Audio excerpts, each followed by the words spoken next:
صلی اللہ علیہ وعلا آلہ وأصحابہ وأزواجہ وأہل بیتہ وبارک وسلم تسلیما کثیرا کثیرا أما بعد فأعوذ بالله من الشيطان الرجيم بسم الله الرحمن الرحيم لقد كان لكم في رسول الله أسوة حسنة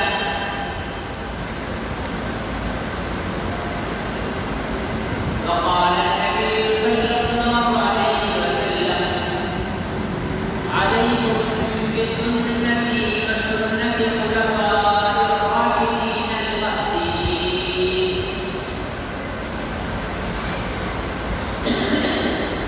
صدق الله العظيم وبلغنا رسوله النبي الكريم ونحن على ذلك لمن الشاهدين والشاكرين والحمد لله رب العالمين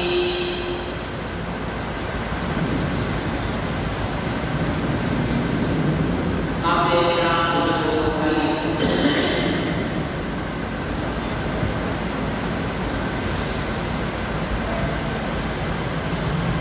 موجودہ دور کے اندر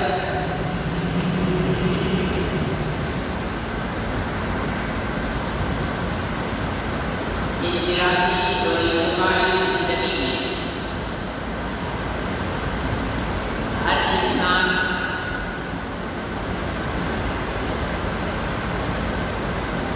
اس کوشش میں لگا ہوا ہے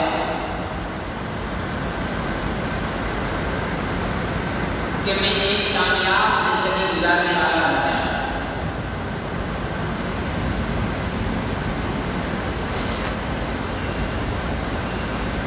اور اس کامیابی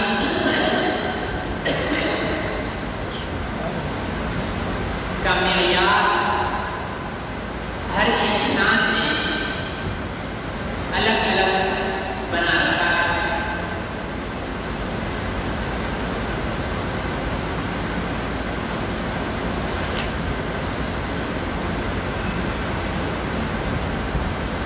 ایک موبائل کمپنی ہے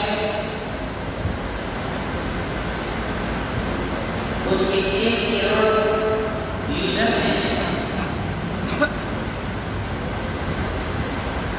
تو وہ اپنی کامیابی اس میں سمجھتا ہے کہ 1 کروڑ کی جگہ میرا نیٹ ورک استعمال کرنے والے 2 کروڑ ہو گئے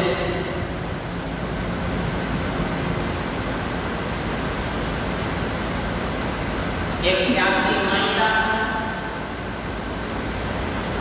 کامیابی اس کو سمجھتا ہے کہ میں الیکشن میں کھڑا ہوگا مخالف نمائندے سے بھاری تعداد میں ووٹ حاصل کر کے اپنے مخالف کو جیت کر ناکام کرا دوں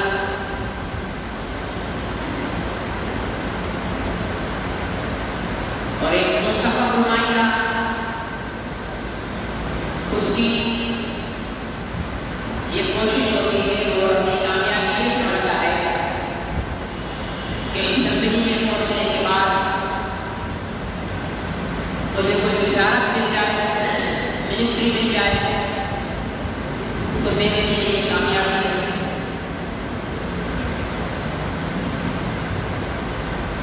ایک ملازم اپنے پروموشن کو کامیابی سمجھتا ہے ایک تاجر اپنی تجارت کے ایک گھر کو وسیع کرنا کامیابی سمجھتا ہے اور ایک مزدور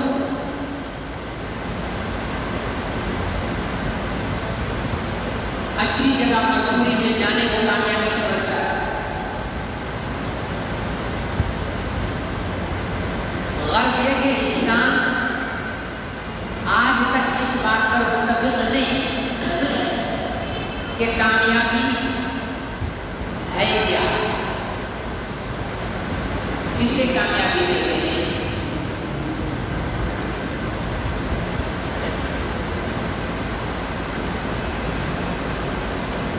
اس لیے کہ انسان کا نفع اور نقصان، کامیابی اور ناکامی انسان سے زیادہ انسان کو بنانے والے کو پتا ہے، جس نے انسان کو پیدا کیا ہے اسے زیادہ پتا ہے۔ ظاہر ہے کوئی الیکٹرانک آلہ مشینری جس کمپنی نے بنائی ہوگی، اس کمپنی کے انجینئرس کو زیادہ پتا ہوگا کہ اس چیز کو کس چیز نے نقصان پہنچانا ہے اور کس چیز سے اس کی لائف طویل ہو جائے گی۔ اس لیے اللہ تعالیٰ نے انسان کو پیدا فرمایا ہے تو انسان کے نفع اور نقصان کا صحیح علم بھی اللہ تعالیٰ کو۔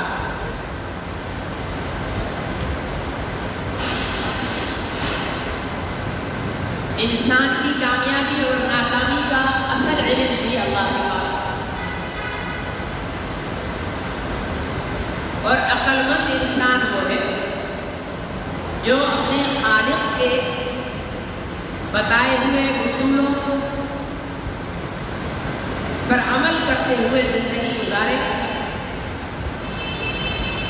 اللہ تعالیٰ نے قرآن پاک کے اندر انسانوں کی کامیابی رسول کریم صلی اللہ علیہ وسلم کے اسوہ حسنہ میں رکھی، یعنی نبی پاک کے طریقوں میں انسان کی کامیابی ہے۔ دوسرے الفاظ میں یوں بھی کہا جا سکتا ہے کہ نبی پاک صلی اللہ علیہ وسلم کے طریقے سارے کا سارا دین ہے، سارے کا سارا دین نبی پاک صلی اللہ علیہ وسلم کے طریقوں کا نام ہے۔ آپ دیکھیں دین دو حصوں پر مشتمل ہے، عبادات اور معاملات۔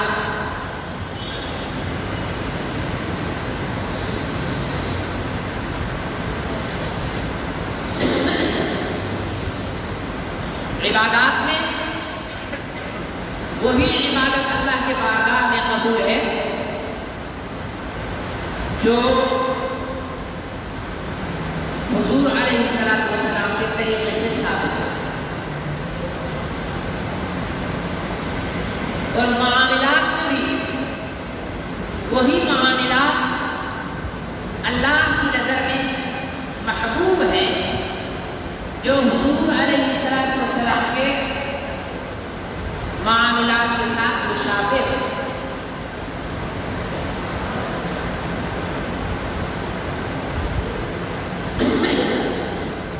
ہمارے سامنے جب یہ بات کی جاتی ہے کہ بھائی دین پر عمل کیا جائے، اس میں کامیابی ہے، تو ہمارے مسلمان بھائی گھبرا جاتے ہیں کہ دین پر عمل کوئی بہت بڑا مشکل کام ہے، بہت سخت کام ہے، دین پر عمل کریں گے تو ہمیں پتہ نہیں کیا کیا چیزیں چھوڑنا پڑ جائیں گی۔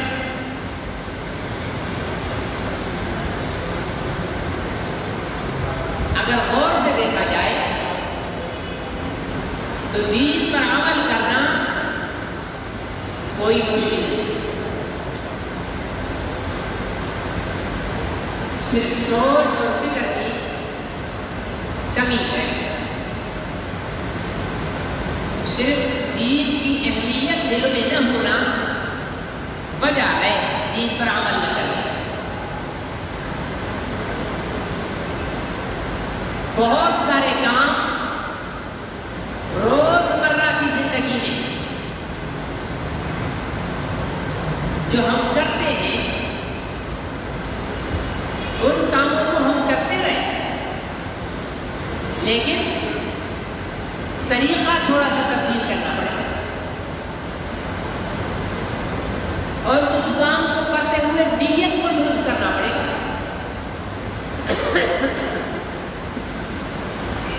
اس کام کو کرنے کے لیے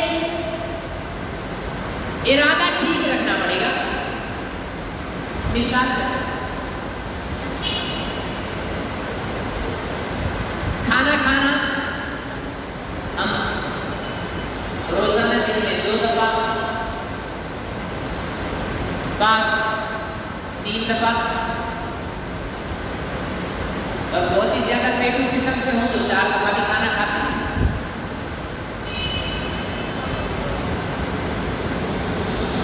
اب کھانا تو ہم نے کھانا ہے، لیکن اسی کھانا کھانے کو ہم عبادت کیسے بنائیں؟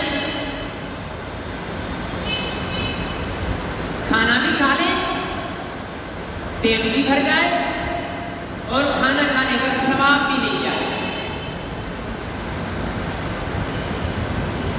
صرف سوچ کو بدلنا ہو۔ اس میں نہ تو آپ کو 2 روٹیوں کی جگہ 1 کھانی پڑے گی،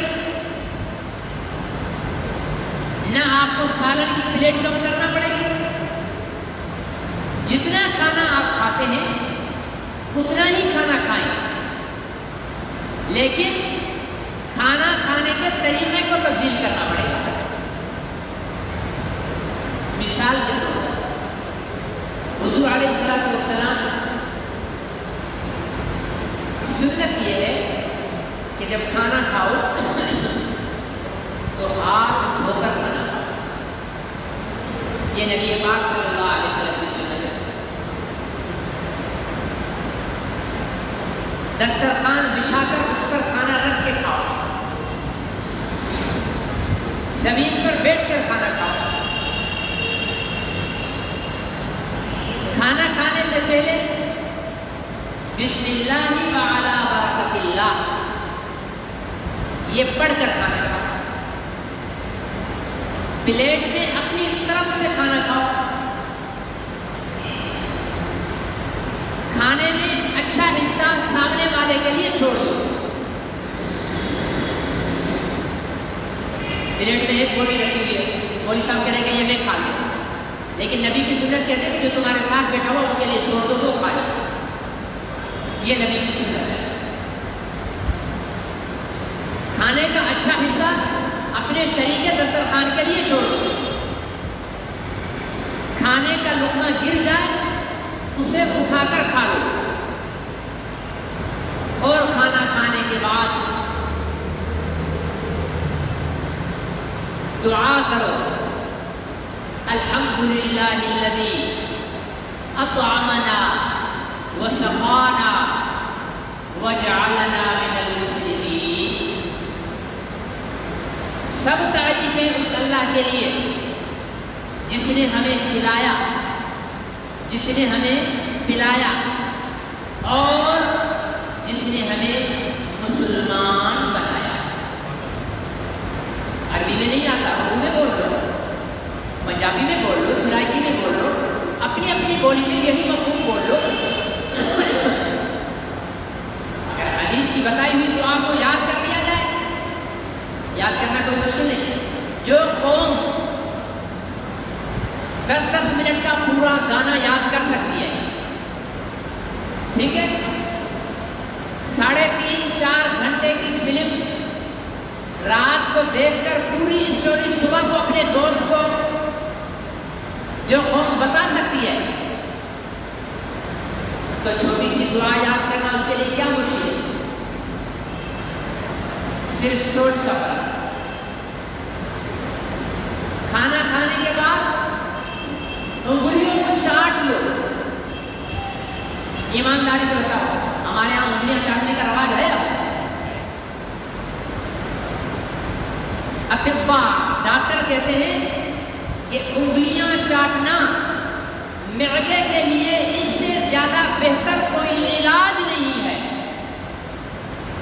آپ کا کھانا ہضم کرنے کے لیے جو انگلیوں پر کھانا لگا ہوا ہے اس کو جب آپ چاٹ کر کھا جاتے ہو تو سب سے بہترین کاربینہ، سب سے بہترین ہاضمے کی دوا، ہاضمے کا سیرپ یہ انگلیاں چاٹنا ہے۔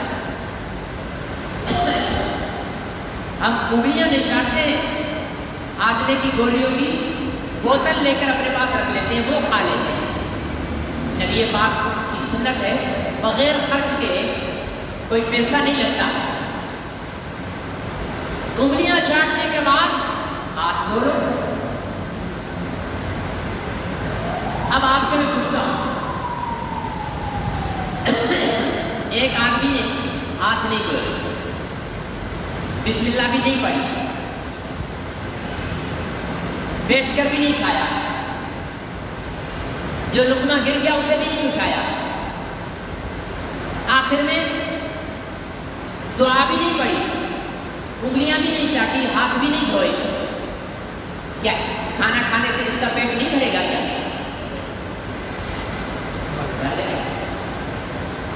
لیکن اس کا کھانا کھانا ایسا ہے جیسے کسی گدھے، گھوڑے یا کسی جانور نے کھانا کھایا، کیونکہ کبھی بھی گدھا بسم اللہ پڑھ کے کھانا، کوئی بھی گدھا ہاتھ دھو کر کھانا، کوئی بھی گدھا دسترخوان بٹھا کر کھانا، بچھا کر اس کو کھانا رکھ کر نہیں کھاتا، کوئی بھی گدھا کھانا کھانے کے بعد کی دعا نہیں پڑھتا، اور کوئی بھی گدھا کھانا کھانے کے بعد ہاتھ نہیں دھوتا۔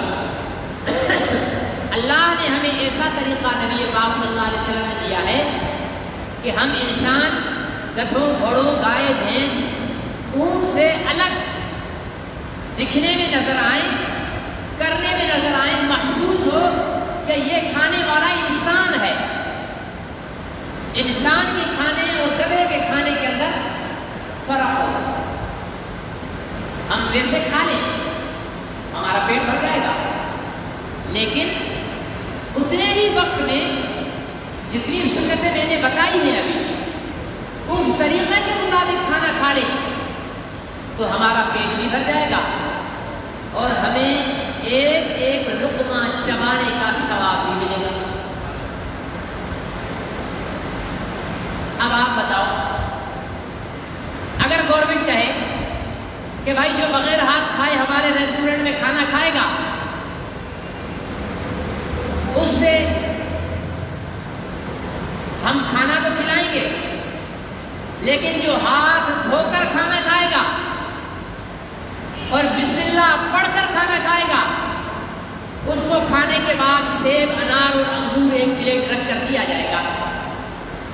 آپ کیا سمجھتے ہو کوئی عقل مند ایسا باقی رہے گا جو بسم اللہ پڑھ کر اور ہاتھ دھو کر کھانا نہ کھائے؟ صرف ایک پلیٹ انگور، انار اور سیب کی لالچ ہے۔ لیکن نبی پاک صلی اللہ علیہ وسلم کی سنت کو زندہ کرنے کے لیے اگر ہم اس طریقے کے ساتھ کھانا کھائیں گے تو ہمیں وہ نیکیاں عطا ہوں گی اور وہ اللہ کی رحمتوں کا ہم پر نزول ہوگا جو ہماری اس دنیا کی زندگی کو بھی پرسکون بنائے گا اور مرنے کے بعد والی زندگی کے لیے ذخیرہ بنے گا۔ یہ تو میں نے ایک صرف کھانے کی مثال دی۔ راستہ چلنا ہے، آپ نے یہاں سے محمدی چوک جانا ہے، کہاں جانا ہے؟ محمدی چوک۔ نکل جاؤ، کوئی خیال نہ رکھو، چلتے چلے جاؤ، محمدی چوک پہنچ جاؤ گے، ٹھیک ہے۔ لیکن اگر آپ دیکھ لو کہ نبی پاک صلی اللہ علیہ وسلم کا راستہ چلنے کا طریقہ کیا تھا، نبی پاک صلی اللہ علیہ وسلم ہمیشہ راستہ چلتے تھے تو راستے کے دائیں طرف چلتے تھے، راستے کے دائیں طرف چلتے تھے۔ محمدی چوک آپ بائیں طرف سے بھی پہنچ جاؤ گے اتنا ہی وقت لگے گا، لیکن جامع مسجد کے دروازے سے نکلنے کے ساتھ آپ کے دماغ میں آ گیا کہ یار میں نے جانا تو محمدی چوک ہے، دائیں چلوں یا بائیں چلوں؟ پہنچ تو میں ویسے ہی جاؤں گا، کیوں نہ میں اپنے نبی پاک صلی اللہ علیہ وسلم کے طریقے کے مطابق راستہ طے کروں؟ جب آپ یہ راستہ طے کریں گے تو آپ کو جامع مسجد سے محمدی تک پہنچنے میں جو قدم آپ نے اٹھائے ہیں ان تمام قدم پر ثواب ہے۔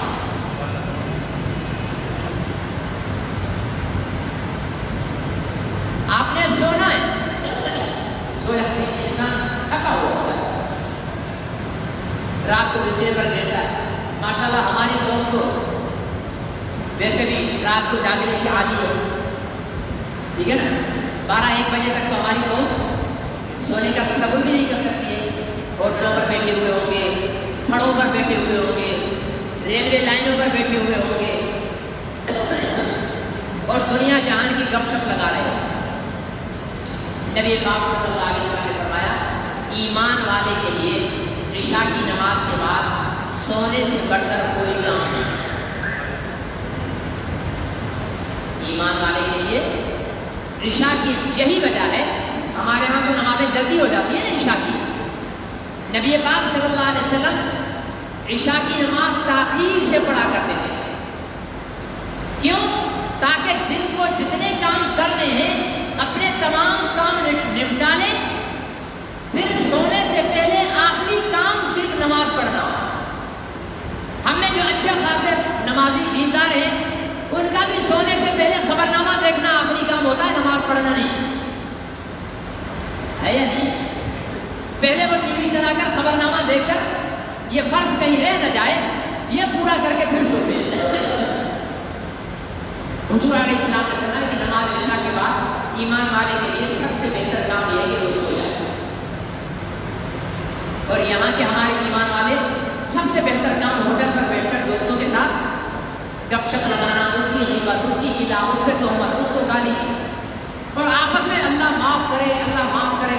ایک دفعہ میں کہیں گزر رہا تھا، بیٹھے ہوئے چارپائیوں پر بیٹھے ہوئے آپس میں پیار محبت سے باتیں کر رہے تھے، ایک دوسرے کی ماں بہن ایک کر رکھی تھی، گالیاں دے رہے تھے محبت میں، اور جس کی ماں بہن کو گالیاں دے رہے تھے وہ اعلیٰ قسم کا بے غیرت بن کے دانت نکال رہا تھا۔ ماں کی گالی برداشت کرنا یا بہن کی گالی سن لینا میرے خیال سے تو غیرت مند انسان کا کام نہیں ہے، لیکن آج ہماری غیرت کا جنازہ ایسا نکل چکا ہے کہ ہم دوست ایک دوسرے کی ماں بہن کو بیوی کو ایسی فحش گالیاں دیتے ہیں کہ مجھے تو اپنے کانوں میں بھی کڑواہٹ محسوس ہوتی ہے جب سنتے ہیں لوگ پتہ نہیں کیسے دے رہے ہیں، اور سامنے والا سن رہا ہوگا اور دانت نکال رہا ہوگا جیسے کچھ ہوا ہے۔ تو سونا یہ نہیں جو 1,20,000 روپے تولا ہے وہ والا سونا نہیں، سونا مینس نیند، وہ والا سونا، ٹھیک ہے نا؟ ایک سونا یہ ہے کہ ہم تھکے ہارے آئے جھومتے اور آرام سے بستر پر گرے، ایک ٹانگ ادھر ہے ایک ٹانگ ادھر ہے، ایک بازو ادھر ہے ایک بازو ادھر ہے، سر کہیں پر ہے، پھر بیگم صاحبہ نے ٹانگ بھی سیدھی کی، وہ ٹانگ بھی سیدھی کی، ہاتھ بھی سیدھے کیے، پھر اوپر کمر ڈالا۔ ایک سونا یہ، تو ایسے گدھا بھی سوتا ہے، ایسے گدھا بھی جب کھڑے کھڑے تھک جاتا ہے تو اپنے آپ کو گرا دیتا ہے، صحیح ہے یا غلط ہے؟ تو ہم جب ایسے سوتے ہیں تو ہم گدھے سے مشابہت اختیار کر لیتے ہیں، ہم اپنے آپ کو گدھا برادری میں شامل کر لیتے ہیں۔ اللہ کے رسول نے ہمیں ایک سونے کا صاف ستھرا طریقہ دیا۔ حضور علیہ السلام نے فرمایا سونے سے پہلے بستر کو جھاڑ لو،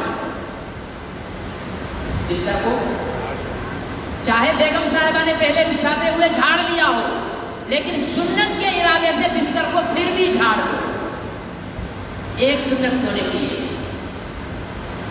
دوسری فرمایا کہ قل هو اللہ احد، قل اعوذ برب الفلق، قل اعوذ برب الناس، یہ 3 سورتیں پڑھ کر ہاتھوں پہ دم کرو اور پورے جسم پر پھیر۔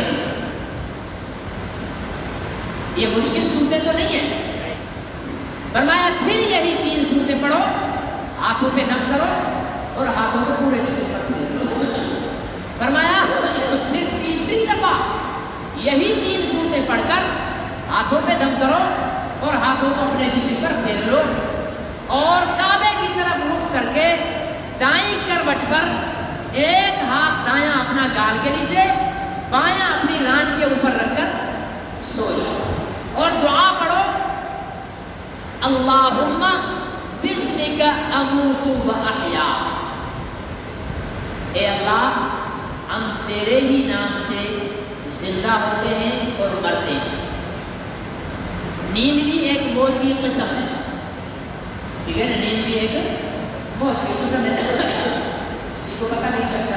ابھی پچھلے دنوں ہمارے دوست ان کے والد صاحب کا انتقال ہوا تھا، رات کو بیچارے سوئے تھے، صبح کو گھر والوں نے کہا کہ نماز کے لیے جگائیں، بالکل آرام سے سوئے ہوئے نہیں اٹھے،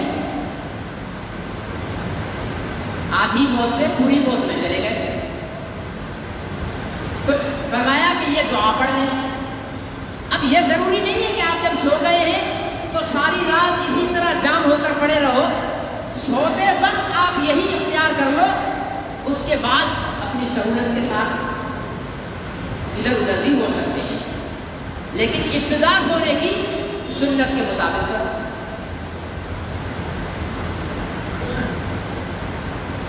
جب اٹھنے لگو تو اشہد ان لا الہ الا اللہ و اشہد ان محمد رسول اللہ پڑھ کر لا حول ولا قوت الا باللہ العلی العظیم پڑھ کر ہاتھوں پہ دم کر کے آنکھوں پہ پھیر دو، اور پھر اٹھ کر بیٹھو اور پھر دعا پڑھو، الحمدللہ الذی احیانا بعدما اماتنا والیہ النشور، تمام تعریفیں اس اللہ کے لیے ہیں جس نے ہمیں زندہ کیا مرنے کے بعد، نیند میں مر گئے تھے پھر زندہ کیا، وَإِلَيْهِ النُّشُورُ، اور اسی کی طرف ہم نے جمع ہونا ہے۔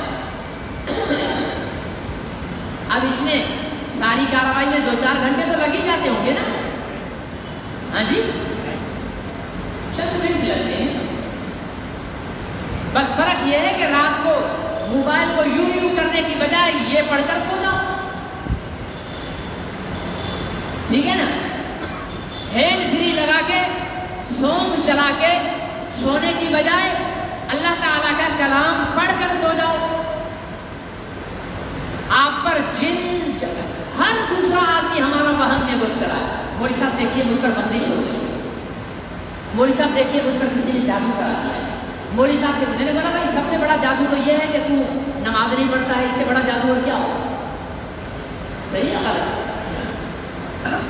تیرے پر جادو ہے لیکن تیرے نفس نے جادو کیا، تجھے نماز نہیں پڑھنے دیتا۔ فلق اور ناس یہ وہ 2 صورتیں ہیں جو نازل ہی سحر اور جادو کے لیے ہوئی تھی۔ جب ہم یہ صورتیں 3 دفعہ پڑھ کر اپنے جسم پر پھیر کر پڑھیں گے اور سوئیں گے تو جادو ہماری گلی سے بھی نہیں گزرے گا، شیطان ہماری چارپائی کے پاس بھی نہیں آئے گا۔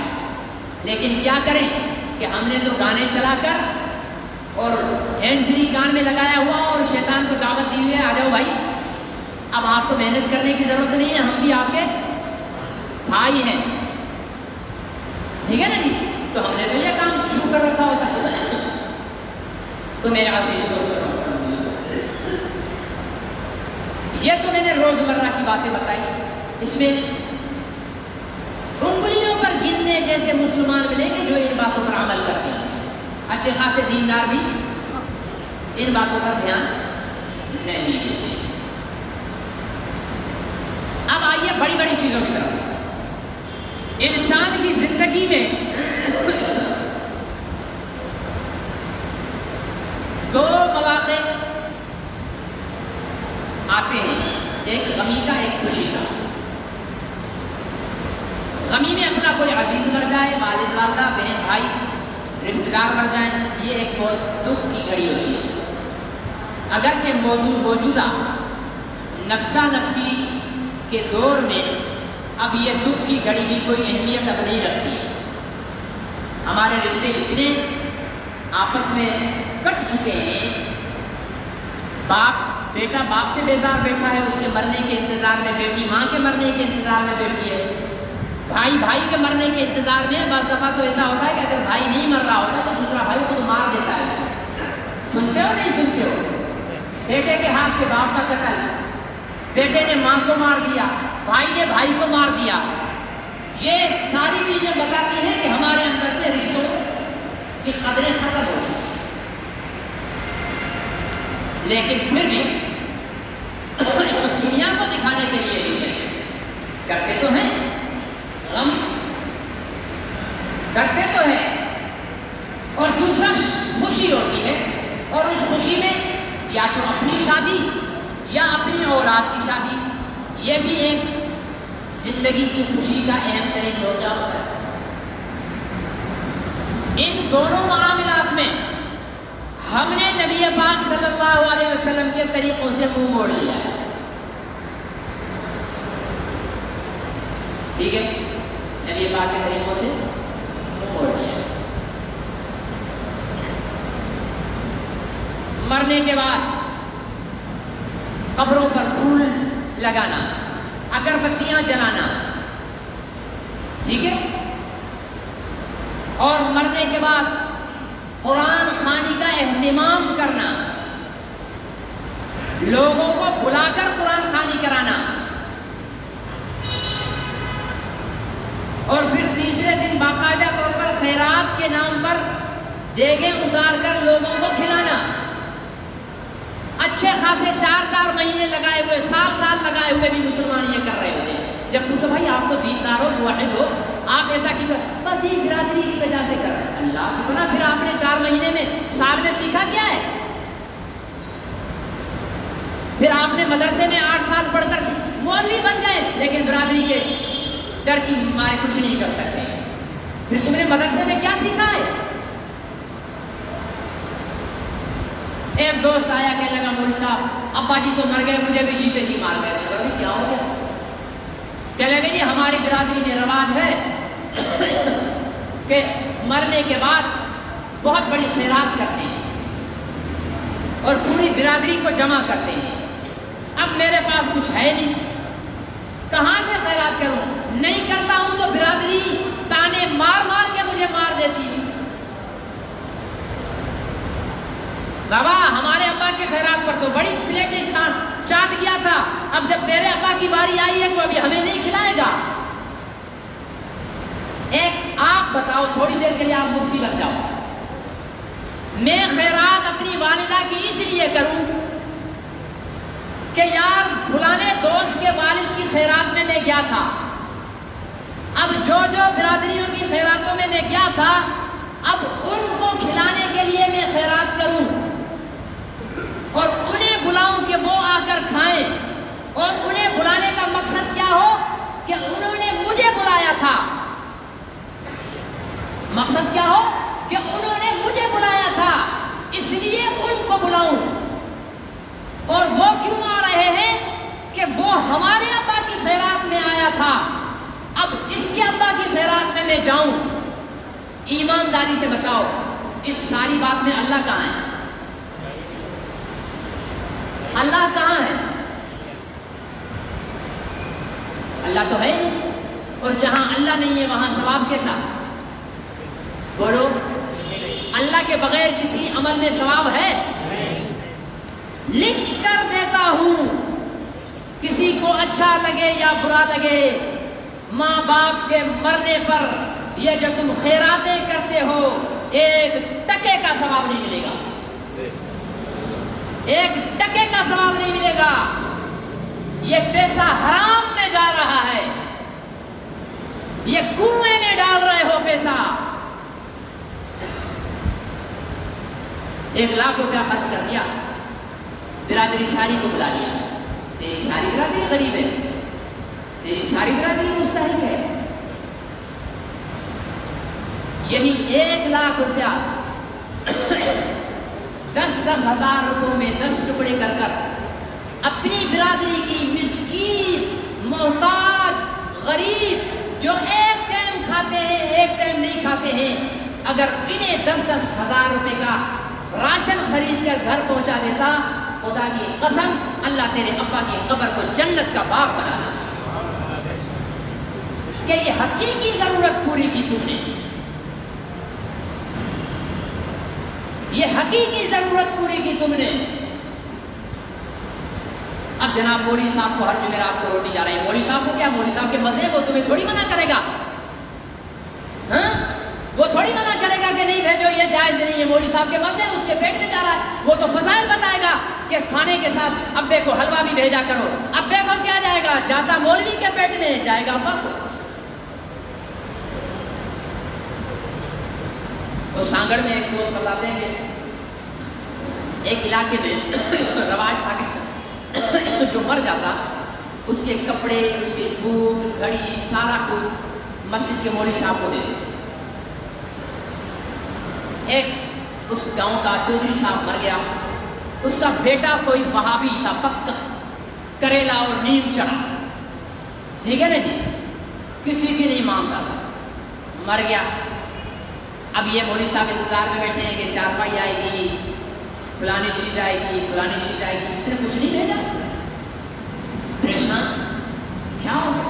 ہفتہ 10 دن انتظار کیے، آخر مولوی صاحب نے ایک چال چلی، صبح کو 4 بجے کے قریب اٹھا، بنیان پہنی ہوئی ہے، دھوتی باندھی ہوئی ہے، چودھری صاحب کے بیٹے کے دروازے ٹھک ٹھک ٹھک ٹھک، چودھری صاحب کا بیٹا نکل آیا، امام صاحب کیسے؟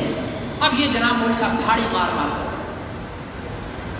امام صاحب لوگوں تو صحیح ہوا کیا، اس ٹیم اٹھ کر آئے، تیرے ابا کو میں نے خواب میں دیکھا ہے، بہت بری حالت میں دیکھا ہے، کپڑے نہیں پہنے ہوئے، ننگا بیٹھا ہے، چارپائی بسترا نہیں اس کے پاس، تکیا نہیں اس کے پاس، کھانے پینے کے لیے کوئی چیز نہیں، تیرے ابا نے میسج دیا ہے کہ میرے بدبخت بیٹے کو بول کھانا بھیجے، چارپائی بھیجے، بسترا بھیجے، کپڑے بھیجے، میں تو ادھر ننگا بیٹھا ہوا ہوں۔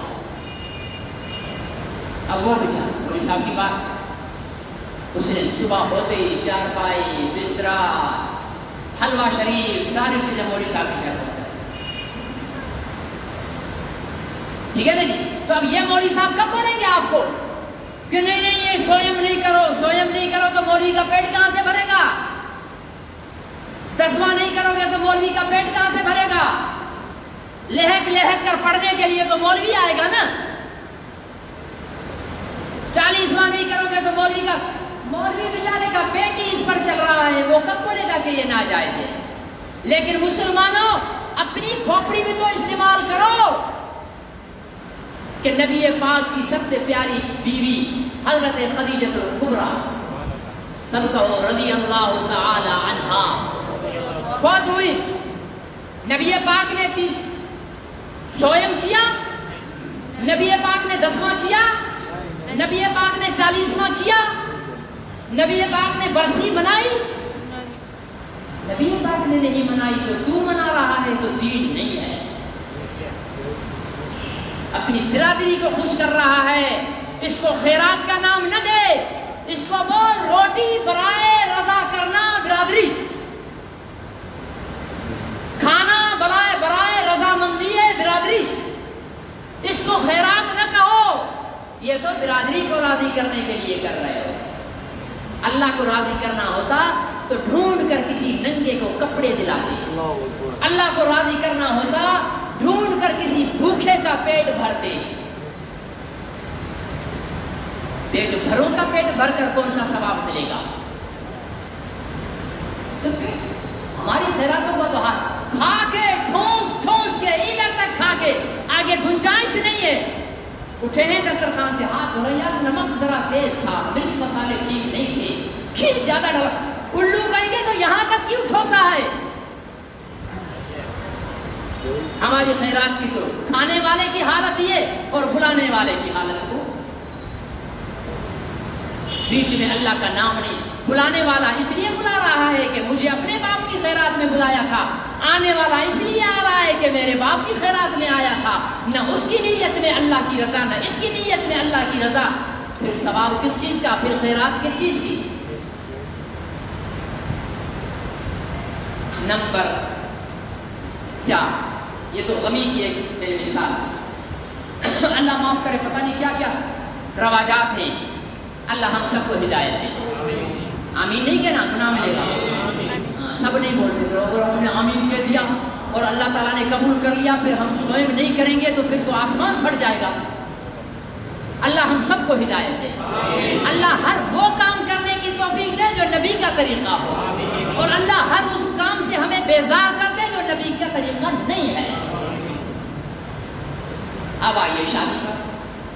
شادی ہاں نام لیتے ہی کماروں کو تو کرنٹ دوڑ ہی جاتا ہے, لیکن بوڑھوں کو بھی کرنٹ دوڑ جاتا ہے. ہاں جی, شادی یہ زندگی کے ایک اہم موڑ ہوتا ہے. اہم موڑ ہوتا ہے شادی. ایک زندگی کی شروعات ہوتی ہے, ایک نئی زندگی. انسان اکیلا ہوتا ہے پھر جوڑی بنتا ہے. ٹھیک ہے, اس میں بھی ہمارے خاندان سے باہر شادی نہیں کرنی ہم نے. کیوں بھائی؟ خاندان کا کتا بھی ہوگا تو بیٹی اس کو دیں گے, اور خاندان سے باہر کا انسان بھی ہوگا اسے نہیں دیں گے. یہ اسلام نہیں کہتا. یہ ہاں خاندان میں اچھا ہے تو دے دو, چرسی شرابی موالی ہاں بیٹی اسی کو دینی ہے. بیٹی خوش نہیں ہے, بیٹی خوش ہمیں بتاتی ہیں بچیاں مولوی صاحب ہم پر ہمارے والدین ظلم کر رہے ہیں. شرابی بد کردار انسان کے ہاتھ, دیندار نمازی پرہیزگار بچیاں جن کے جسم کو کسی نے نہیں دیکھا ہوگا روتی ہیں کہ ہمارے والدین ظلم کر رہے ہیں ہم پر. اس شرابی بدماش بد کردار اپنے بھتیجے کے ساتھ شادی کروانا چاہتے ہیں کیونکہ میرے باپ کا بھتیجا ہے. یہ ظلم ہے. اس شادی کے بعد میری اس بہن پر جو ظلم ہوگا, اس کا حق جو بھی کھایا جائے گا, اس کی ماں اور باپ قیامت کے دن الٹے لٹکائے جائیں گے. اس کے جرم کے شریک ہوں گے وہ, اس کے حق پر ڈاکہ ڈالنے والے ہوں گے وہ. ہاں خاندان میں اچھا ہے, دیندار ہے, بہت اچھی بات ہے. اولیا دو خاندان کو منع نہیں ہے, لیکن نہیں لولا لنگڑا بھی ہو, کانا کتا بھی ہو خاندان کا, یہ غلط ہے. یہ نبی پاک نے دو بیٹیاں حضرت عثمان کو دی. کس کو دی؟ حضرت عثمان نبی کے خاندان سے نہیں تھے. حضرت عثمان کا قبیلہ الگ تھا, نبی پاک کا قبیلہ الگ تھا. حضرت عثمان بنو امیہ سے تھے اور حضور اکرم بنو ہاشم سے تھے. تو نبی نے کہا کہ نہیں یہ تو بنو امیہ کا ہے, میں تو بنو ہاشم سے ہی دوں گا. نہیں, مسلمانوں پھر تم مسلمان ہو کس لیے اگر نبی کے طریقوں کو چھوڑنا ہے. اور دوسری بات, والدین اولاد پر جبر کرتے کہ نہیں شادی کا. کان کھول کے سن لو, اولاد کی مرضی کے بغیر شادی کرانا بھی غلط ہے. حضرت علی حضور علیہ السلام کے پاس آئے. بھائی نبی پاک سے زیادہ کوئی شرم والا ہو سکتا ہے؟ بولو. نبی پاک سے زیادہ کوئی غیرت والا ہو سکتا ہے؟ یا نبی پاک کی بیٹی ایسی ہو سکتی ہے کہ نبی کی بات کو ٹالے؟ علی آیا, یا رسول اللہ آپ کی صاحبزادی فاطمہ سے نکاح کی غرض سے آئے. دھیان سے سنو. حضور علیہ السلام نے فرمایا علی مجھے اعتراض نہیں, لیکن مجھے فاطمہ سے پوچھنے دیں. فاطمہ سے ہم کیا بولتے ہیں؟ نہیں جی میری بیٹی ہے, انکار کیسے کرے گی؟ تیری بیٹی ہے تو بکری ہے, جانور ہے, کسی گدھے کے ساتھ باندھ دے گا تو اسے؟